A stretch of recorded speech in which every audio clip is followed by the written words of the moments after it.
आलो बोहू जल्दी जल्दी भात बसा सेपटे पुओ जाइछि मटन आनिबो माछ आनिबो मु एठी साग बाछुची तो नणंद नणंदेई तांको सासु ससुर समस्त पुरीरु आछुंती तू गलु चंचल चंचल भात बसैलु।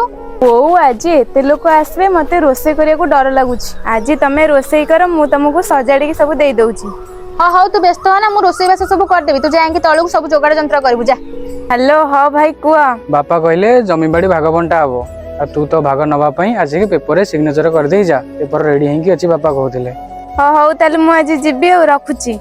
तांको कोन कहूच आसी भाग नबाकू से कोन बापा बोंको देह खराब पेले आसी तांको सेवा करछंती से जदी भाग नेबे ताहले ओसा प्रतर किछि दिया जीवनी कि तमे तांको घर को जीवनी। आलो बोहू किए फोन करछि का संग कथा होछ पुणी कोडे जिबु बोली बाहर छुबा जमी भाग होची तो भाई फोन करतला घर को जीबी बोली भाबुची। घर को जीवु तू जदि आज तो बाप घर भाग आनिबु काली तो नणंद ए घर भाग खोजिब तमे माने कोन बापा मांकर वृद्धावस्था तांको सेवा करछ तमे माने भाग नब भाग होची गोटे बहु नबा कथा कारण वृद्धावस्था गोटे बहु सेवा करथाय पुओ बहु सेवा करथांती बापा मांकर झियो केबे आसी बाप घर जाई सेवा करि नथाय जे तमे माने भाग नब तमर कोनोसी अधिकार नै बाप घर भाग नबार गोटे बहु रही अधिकार अछि से सबुर।